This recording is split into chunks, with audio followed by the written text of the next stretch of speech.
El gran placer de dar la bienvenida al señor primer ministro de la República Islámica de Pakistán, a quien invito a dirigirse a la Asamblea General.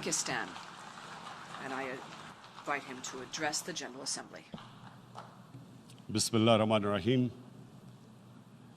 Iyyaka na'budu wa iyyaka nasta'in. Mr. President, Honorable Secretary General, Excellencies, ladies and gentlemen,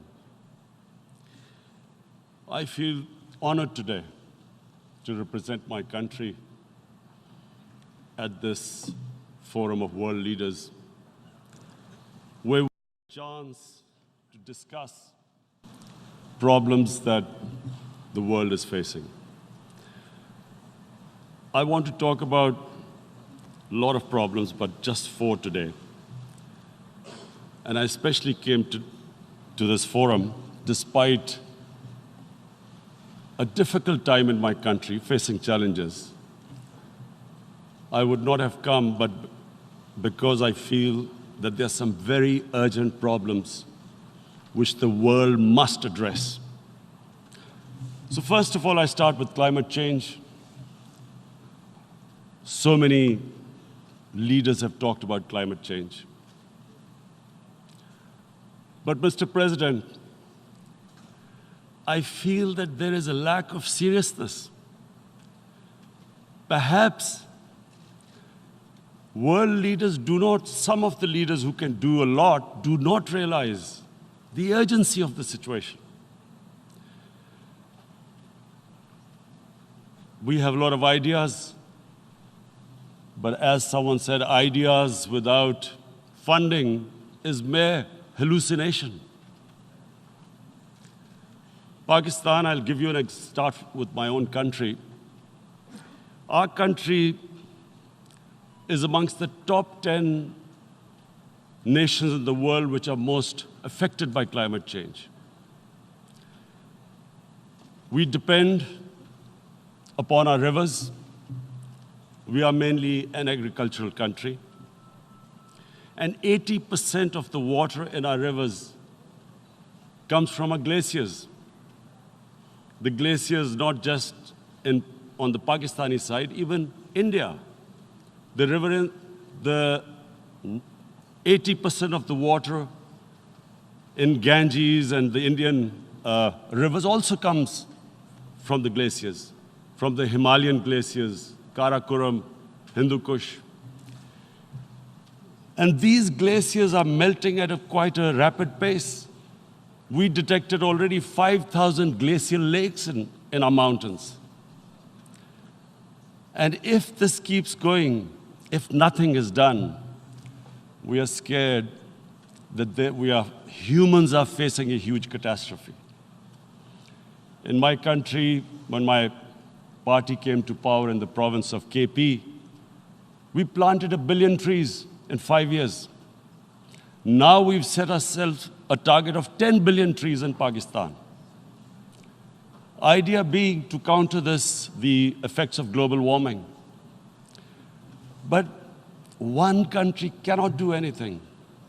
This has to be a combined effort of the world. My optimism comes from the fact that the Almighty has endowed humans with great powers. We can do anything, provided our survival instinct is stirred up. And this is really what I hope that the United Nations will take a lead in this.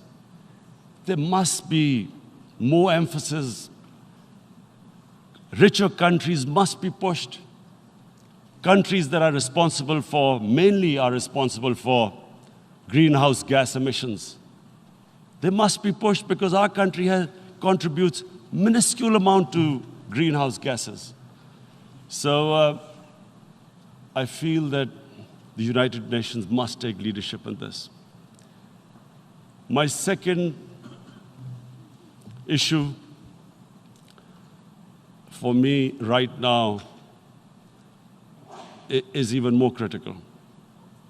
Mr. President, every year, billions of dollars leave the poorer countries and go towards rich countries.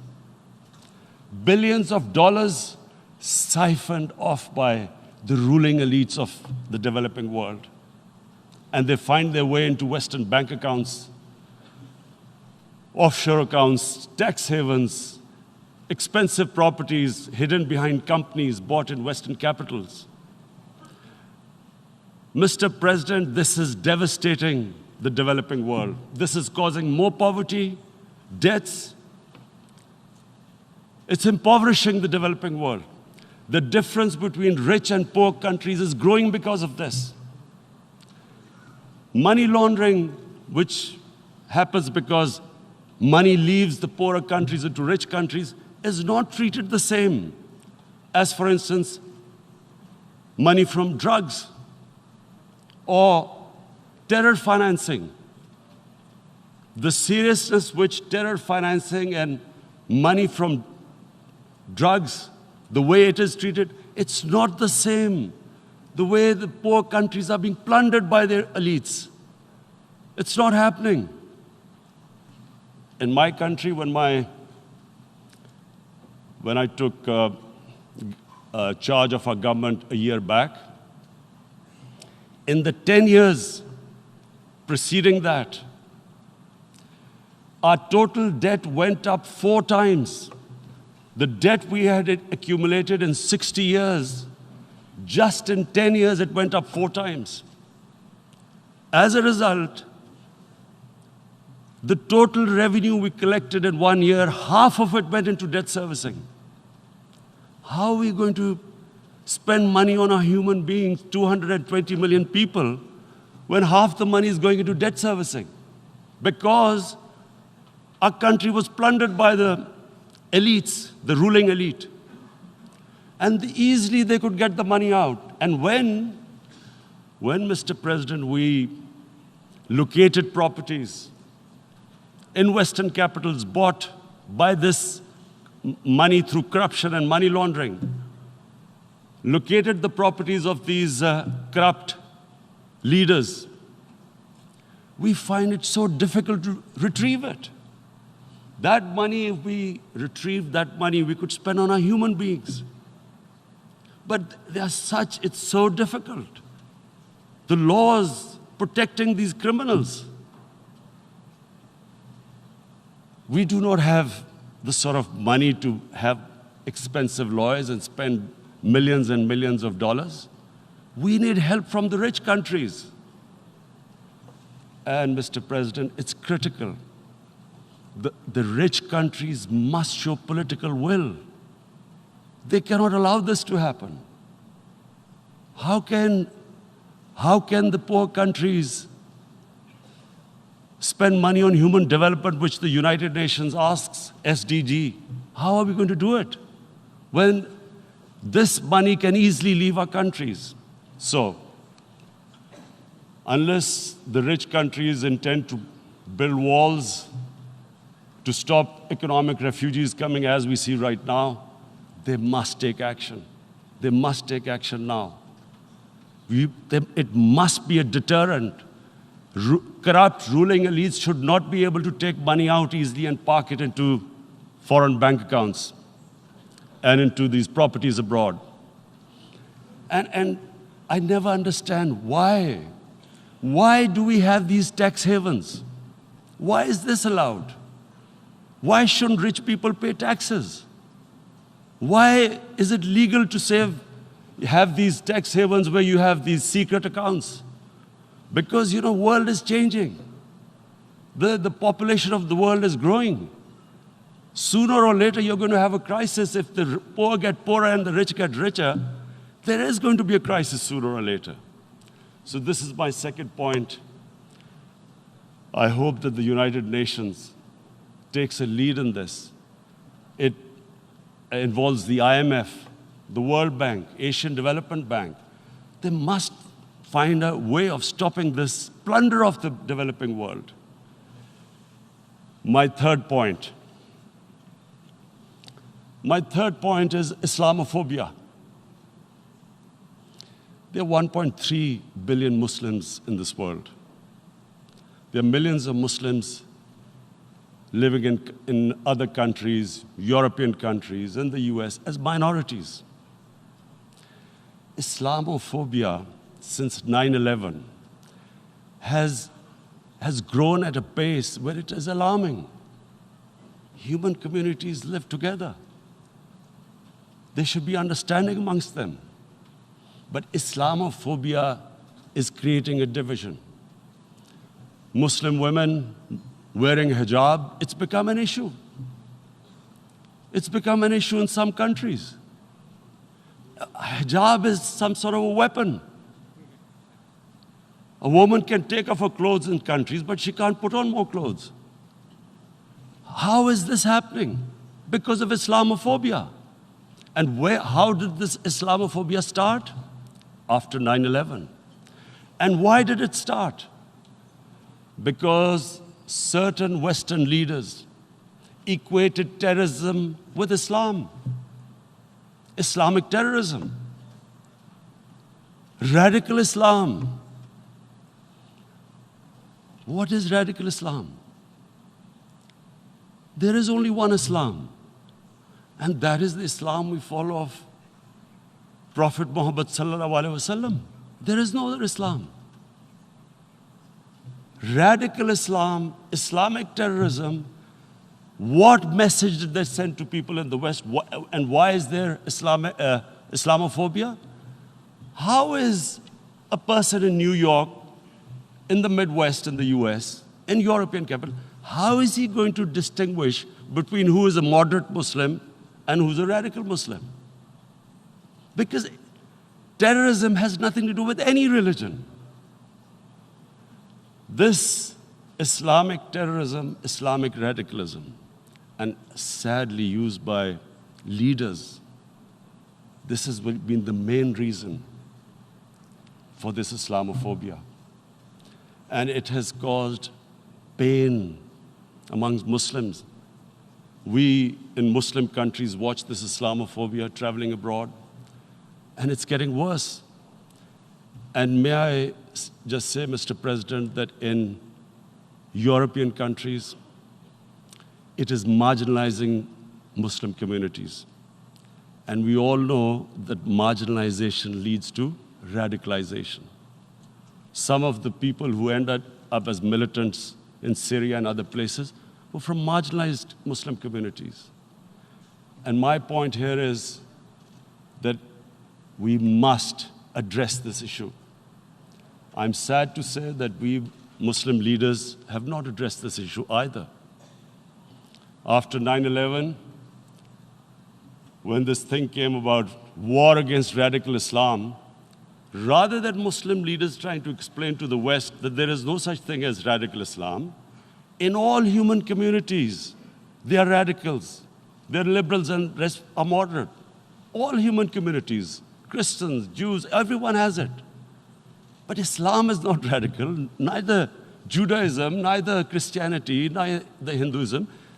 No religion preaches radicalism. The basis of all religion is compassion and justice, which differentiates us from the animal kingdom. But unfortunately, the Muslim leadership was so scared of being called radical Islam that all of them became moderates. In Pakistan, we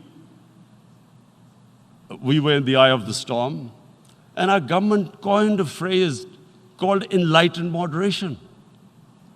No one knows what it meant, but everyone started putting on Western suits that they were moderates, started speaking. Even those who didn't know English would speak English because they were moderates. No one had a clue what it was, because we, in the Muslim world, did not explain to the West that there is no such thing as radical Islam. One of the reasons why, after 9/11, Islam was supposed to be equated with terrorism was suicide attacks. Because the 9/11 bombers did a suicide attack, all sorts of theories came up that the Muslims are involved in suicide attacks because they will get virgin in heavens. Some came up with, what about women, suicide attackers? So this bizarre thing happened. No one explained. Suicide attacks and Islam were equated. No one did research that before 9/11, the majority of suicide attacks in the world were by Tamil tigers, who were Hindus. No one blamed Hinduism, and quite rightly. What has Hinduism got to do with what desperate people were doing in Sri Lanka? We all know about, we've seen films about Japanese kamikaze pilots at the end of the Second World War doing suicide attacks. No one blamed the religion. But here we were trying to prove we were going to the West. But the most important thing I wanted to say here today, in explaining this Islamophobia, Mr. President, and I feel it's very important because I've spent a lot of time there, so I know how the Western mind works and how West views religion. So where the misunderstanding about Islam came. And one of the reasons it caused Islamophobia. That was, in 1989, this book was published, maligning, insulting, ridiculing our Prophet Muhammad sallallahu alaihi wasallam. And there was a reaction in the Muslim world. The West couldn't understand what was the problem. Because in the West, because I have spent so much time in the West, religion is perceived completely differently. They don't look upon religion like we do. And so, Islam was supposed to be an intolerant religion. It was against freedom of expression. And Islam took a real beating 30 years ago. I still remember it became a watershed. And Prophet, peace be upon him, there would be a reaction by the Muslims.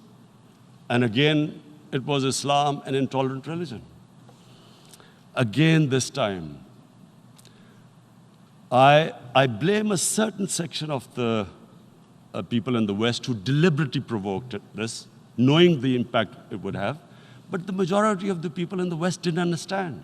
This is where, again, Muslim leadership let the Muslims down. We should have explained to them what our Prophet, peace be upon him, means to us. So in 1 minute, I'll try and explain what he means to us. Our Prophet was the witness to the divine book, the Holy Quran. The Holy Quran is the book of guidance for Muslims, and the Prophet's life was living the Quran. He was an example of what the Quran guided us to be. So he is the ideal we all try to get to. The Prophet created the state of Medina, the first state in Islam. That state was the basis of a Muslim civilization which became the predominant civilization for the next 700 years. And what was that state?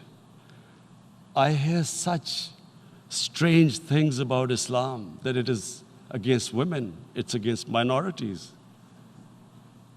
The first state of Islam in Medina, it was the first time a welfare state was set up. The state took responsibility of the weak, widows, orphans, poor people, handicapped. It taxed the rich, spent the money on the poor. The state announced that all human beings are children of Adam, hence equal, whatever the color of their skin. The state announced, the Prophet announced that, and slavery, the whole system depended on slavery as it did for many years in the Western societies. The Prophet said that one of the greatest deeds is to free a slave. But because the society depended on slavery, he said, but if you have to, treat them as an equal member of the family. And as a result, something happened in a Muslim world which hasn't happened in any other civilization. Slave dynasties appeared. Slaves became kings. The Mamluks, slaves who ruled Egypt. In India, there were slave dynasties. And then, with minorities, again, you hear that Islam is supposed to be against minorities. Let me just make this clear. In Islam, the Prophet announced that everyone was free to practice his religion. It was a sacred duty to protect the places of worship of all religions. He announced that every person is equal in front of law, whatever his religion or his color. And this incredible case, and I always quote this, that the fourth Khalifa, the head of state of Medina, he lost a court case against a Jewish citizen. So, number one, it showed there was a rule of law, no one was above law. And number two, that a Jewish citizen was an equal citizen. So, Mr. President, when a Muslim society is unjust to its minorities, it is going against the religion of Islam and our Prophet, peace be upon him. So, it is important to understand this. The Prophet lives in our hearts. When he's ridiculed, when he's insulted, it hurts. As we human beings understand one thing, the pain of the heart is far, far, far more hurtful than physical pain. And that's why the Muslims react. And I always thought that if I ever had the stage, I would try and explain this to the world community, especially to the Western community, because having lived in the Western community, people didn't understand this. When I first went as a teenager to England, there was a comedy film on Jesus Christ. It's unthinkable in Muslim societies. So we need to explain that, look, in a human community, we must be sensitive to what causes pain to other human beings. We have, in the Western society, and quite rightly, the Holocaust is treated with sensitivity because it gives the Jewish community pain. That's all we ask, that do not use freedom of speech to cause us pain by insulting our Holy Prophet. That's all we want. And now, the number fourth point, Mr. President, and this is the most critical point, is the reason why I especially came here. It is about what is happening in Kashmir. Before I go on this, I want to make one thing clear, that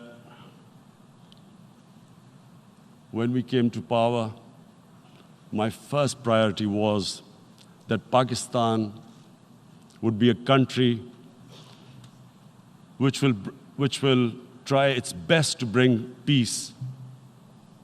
We had been through this war on terror. We joined the United States war on terror after 2001. And Pakistan went through one of its worst periods where 70,000 Pakistanis died and over 150 billion was lost to our economy. And Mr. President, I opposed the war because in the 80s, Pakistan had joined the Western countries in what was the freedom struggle then in Afghanistan against the Soviets. And it was funded by the Western countries. These Mujahideen groups, which were treated in guerrilla warfare, were trained by Pakistan Army, funded by the Western countries, and especially US, and they waged what was a freedom struggle in Afghanistan. The Soviets called them terrorists. We called them freedom fighters. 1989, the Soviets retreated. The Americans packed up and left. Pakistan was left with these groups. Come 9/11, Pakistan joined the United States in this war on terror. And now our government was supposed to, the reason why I opposed joining this war, because here we had indoctrinated them in jihad, meaning freedom struggle against foreign occupation. Now, because we had joined the US, and the US had occupied Afghanistan, now we were supposed to tell them that, no, this is not freedom struggle and jihad, it's terrorism. So that's why I tried to tell then government that, stay neutral, because you will have leverage over them. You will be able to control them. But if you join them, you become collaborators, and they will attack you, which is what happened. They turned against us. We went through a nightmare. 70,000 people killed in a war we had nothing to do with. No Pakistani was involved in 9/11. Taliban were in Afghanistan. Al-Qaeda was in Afghanistan. What had we to do with it? 70,000 Pakistanis died. So when we came to power, we decided that we would dismantle what was left of these groups. And this decision was taken not just by us, but by all the political parties in Pakistan. Unfortunately, they didn't implement it. So we came to power, we decided to implement it, and we dismantled whatever was left of the groups. And I know that India keeps accusing us that there are these groups there. I would like the United Nations to send observers, see for themselves what we've done. No Pakistani government would have dared to do this because it would have created strife. But we decided that there would be no militant organizations in Pakistan. So I need to give you this background and to what I'm going to say later on. And secondly, we started mending fences. I invited the Afghan president. We developed a relationship with Afghanistan. We had problems with Iran. We mended fences there. And then India. Now let me just give you a little background about my relationship with India. Because of cricket, and cricket being it's a passion in the subcontinent, I had great following in India. I have friends in India, and I loved going to India. So immediately, when my party came to power, the first thing we did was to immediately reach out to India. And I spoke to President Modi, and I said, look, we have similar problems. Climate change, poverty, let's get together. Let's resolve our differences through trade. Let's build a relationship on trust. Prime Minister Modi told me that, there were terrorist attacks from Pakistan. I said, we have problems with you. There are terrorist attacks which we know are instigated by India in Balochistan. We caught a spy, Kulbhushan Yadav, who admitted what the sabotage going on in Karachi and Balochistan. So we said, look, let's leave that behind. Let's move forward. Our main priority should be our people. The highest number of poor people live in the Indian subcontinent. Unfortunately, didn't make any headways. Our foreign ministers were supposed to meet on this in the UNGA last year. India canceled it. We thought that it's their election coming up. It's a nationalist, ultra-nationalist party. It doesn't want to cozy up to Pakistan. So we thought, okay, we'll wait till the elections. Meanwhile, a 20-year-old Kashmiri boy, whose father said was radicalized by the security forces in Kashmir, blew himself up on an Indian convoy. Immediately, India blamed us. I spoke to the Indian public on television. I said, if you give us any iota of proof, we will immediately take action, because we've clamped down on these groups. Rather than sending us any proofs, they sent their jets in, they bombed us. We retaliated.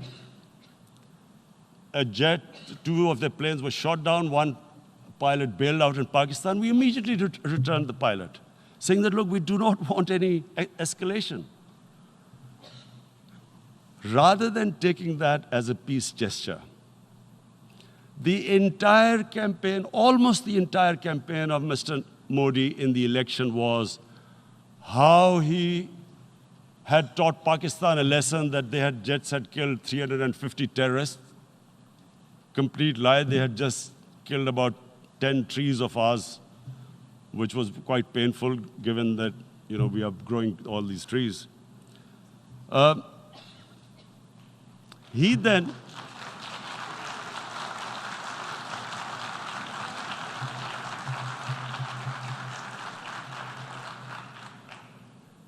the election campaign, Mr. Modi used words like, this is just a trailer, the movie is about to start. I went into Pakistan and taught them a lesson. This was the election campaign. Okay, so we thought, us politicians make all these statements to win elections. So, okay, after elections, we'll get back to our normal relationship. Well, the moment the elections ended, we approached India, no response, but then we discovered they were trying to push us in the FATF blacklist to bankrupt us. That's when we realized there was an agenda. And that agenda became obvious on the 5th August when India went against 11 United Nations Security Council resolutions, which say that Kashmir is a disputed territory and the people of Kashmir have the right of self-determination. They went against that. They went against Simla Accord, which is about bilateral, sorting out our differences through bilateral means, went against that. They actually went against the Indian Constitution. Illegally, they revoked Article 370, which gave Kashmir the special status. They got an extra 180,000 troops there. Total number of security forces in Kashmir now are 900,000. And they put 8 million people of Kashmir under curfew.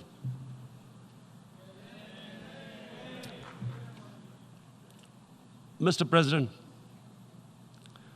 now I just briefly want to make the people understand, how can anyone do something like this?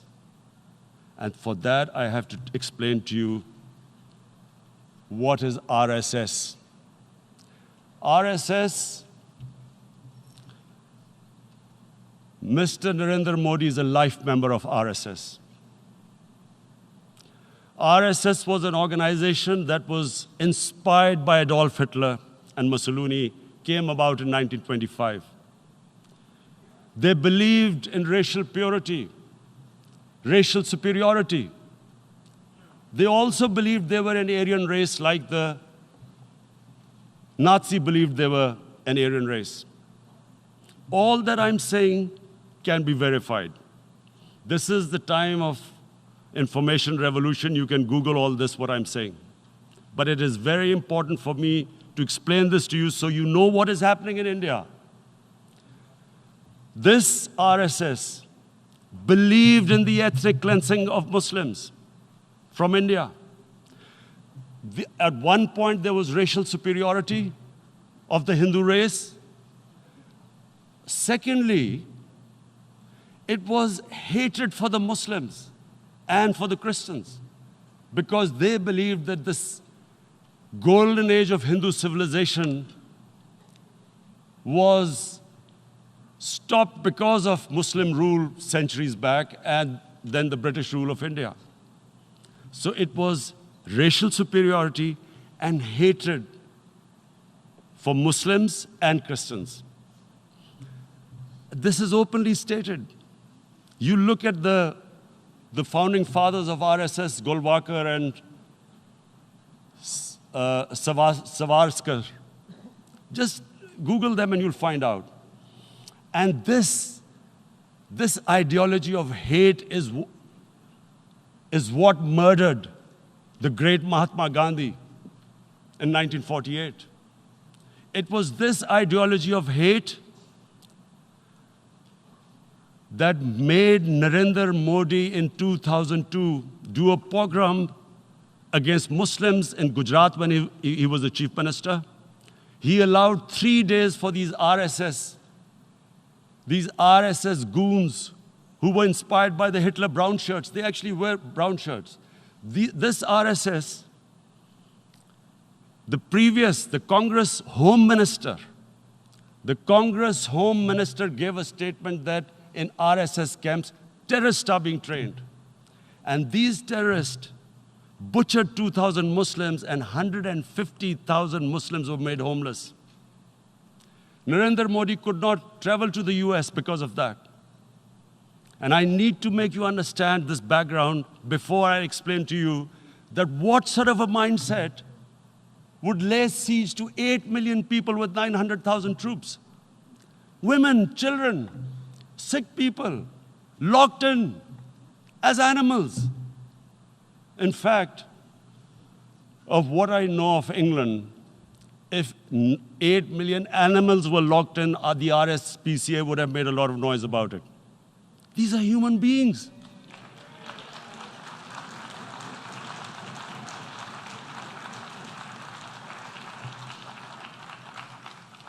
And Mr. President, what comes with racial superiority, these illusions of Aryan superior race, is arrogance. The two go together. And it's arrogance that makes people make mistakes and do stupid things. Cruel things like what Narendra Modi has done. It's sheer arrogance.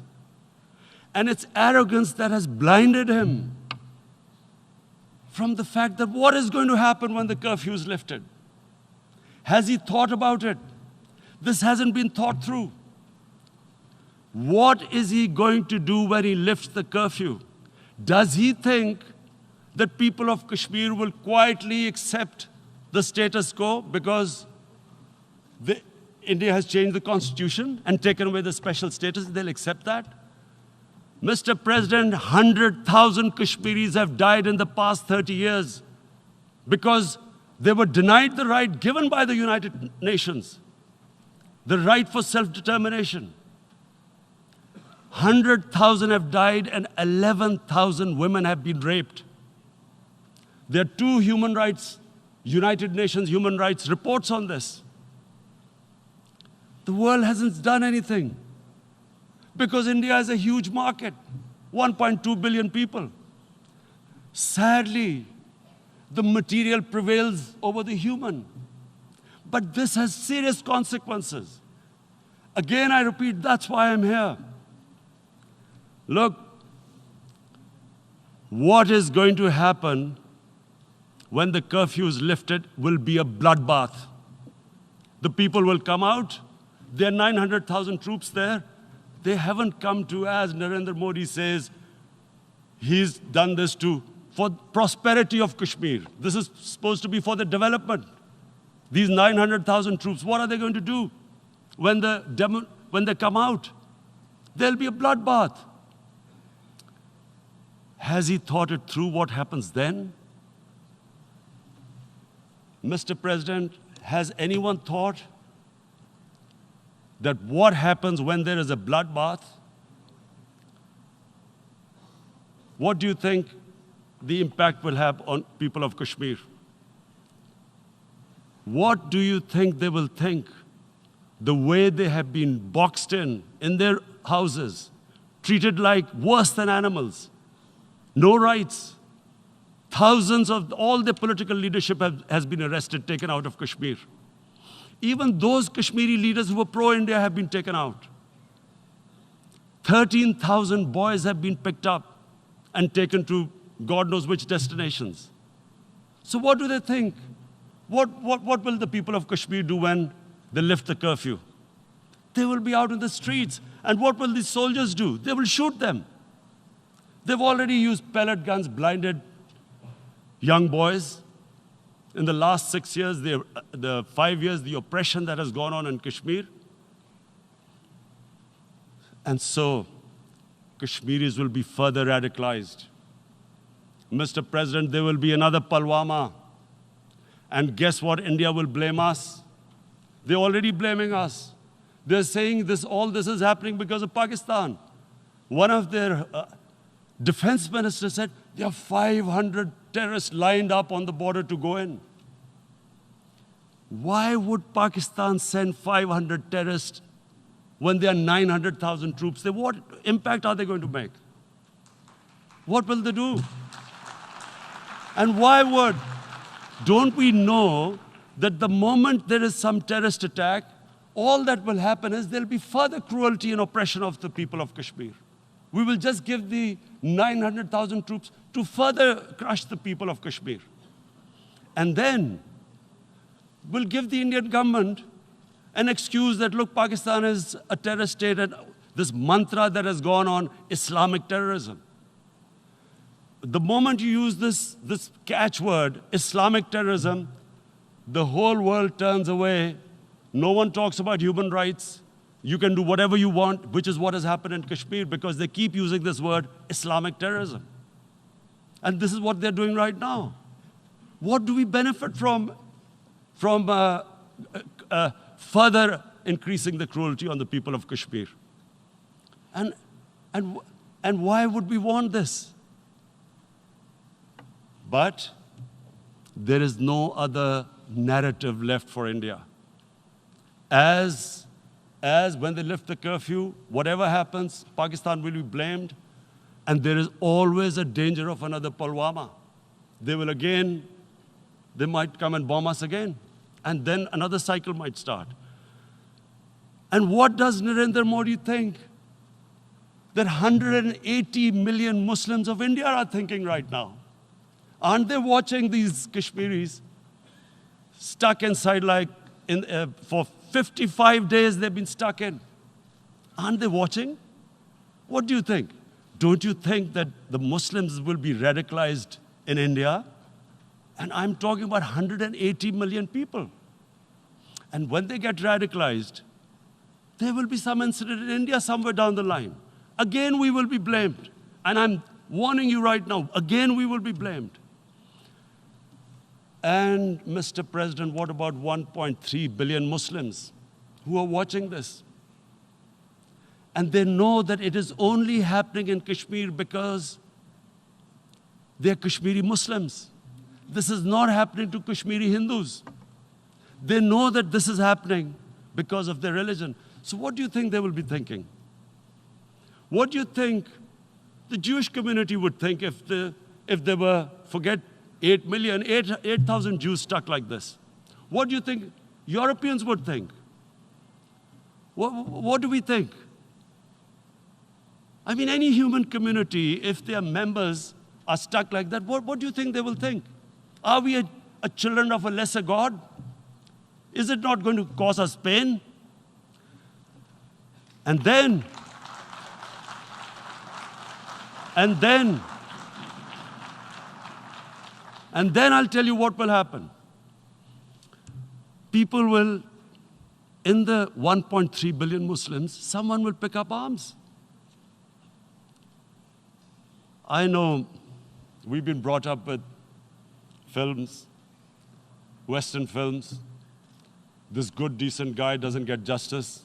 He decides to pick up a gun and start seeking justice. There was a film made in New York, famous film called Death Wish. This guy gets mugged by and his family, his wife gets killed or something. He can't get justice.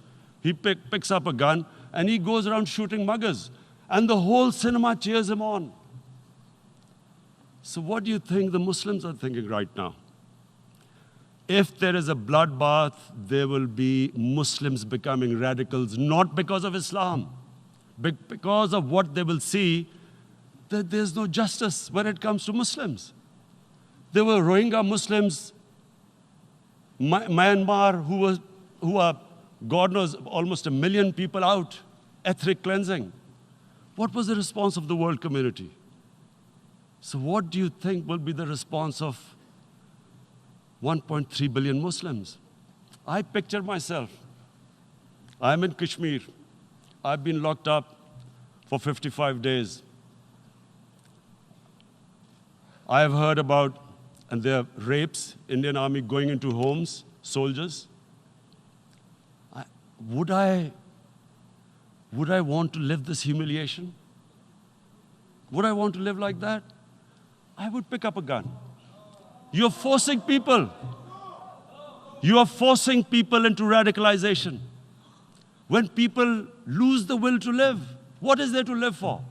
And this is what, if you can do this to human beings, you are actually radicalizing people. And so, Mr. President, I want to repeat here, this is one of the most critical times. There will be a reaction to this. Pakistan will be blamed. 2 nuclear-armed countries will come face to face like we came in February. And before we head in that direction, the United Nations has a responsibility. This is why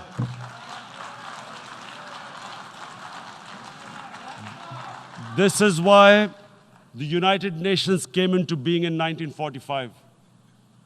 You were supposed to stop this happening. I feel we are back to 1939, Munich. Czechoslovakia has been taken, annexed.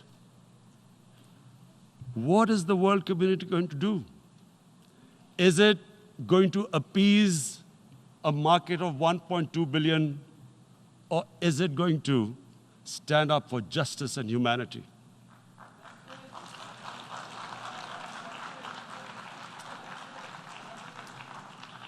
If this goes wrong, you hope for the best, but be prepared for the worst.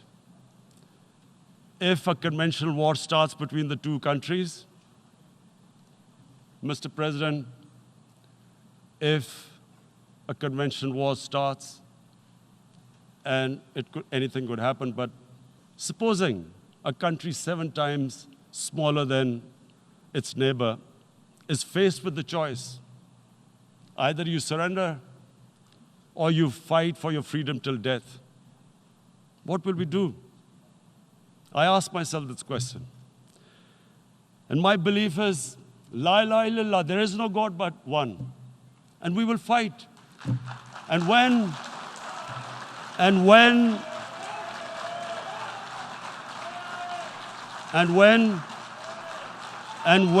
a nuclear-armed country fights to the end, it will have consequences far beyond the borders. It will have consequences for the world, which is why I repeat I'm here. Because I'm warning you, it's not a threat. It's a fair worry that where are we headed? And I've come here to tell the UN, you've got to, this is a test for the United Nations. You are the one who guaranteed the people of Kashmir the right of self-determination. They are suffering because of that. And this is the time. This is the time not to appease like in 1939 appeasement took place. This is the time to take action. And number 1 action must be that India must lift this inhuman curfew, which has lasted for 55 days. It must free all political prisoners, and especially those 13,000 boys that have been picked up. Parents don't know where they've disappeared. And then the world community must give the people of Kashmir the right of self-determination. Thank you. En nombre de la Asamblea General agradezco al señor primer ministro de la República Islámica de Pakistán la declaración que acaba de formular y pido protocolo que acompañe a su excelencia. La Asamblea escuchará un discurso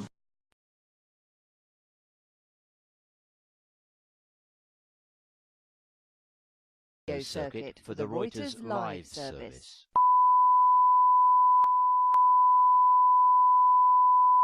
This is the primary audio circuit